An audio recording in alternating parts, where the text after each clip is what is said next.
In this video, I'll show you how to test internet speed.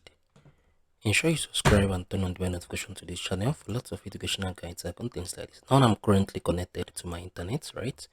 To my Android device. So you can see the Wi-Fi. This is the how to do.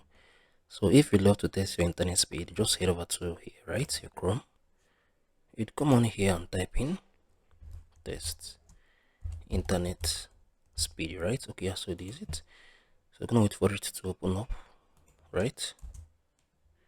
So yeah, this is it. So you're gonna just click on this run speed test. So this is it. So I'm gonna click on this run speed test, right? So you're gonna wait for it to run automatically.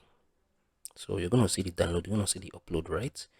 Let's see the one that is faster. So this one is currently testing the download, right? So it's gonna test the upload right now. So you see the upload speed. Okay, you can see it. 8 megabits per second. That is really slow. That is really slow, right?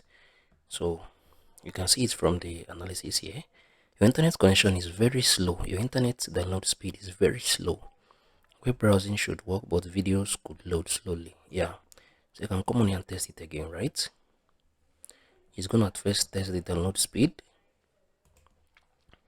Then it's gonna also test the upload speed, right? So the download speed is, I think, around 1 megabit per second. Yeah. So the download speed is above 5, right? 5 to something like 10 or 9, right? Yeah, so you can see it. This is how you can test your internet speed. If you found this video helpful, share your thoughts below in the comment section. Thank you guys for watching through. I'm gonna see you all in the very next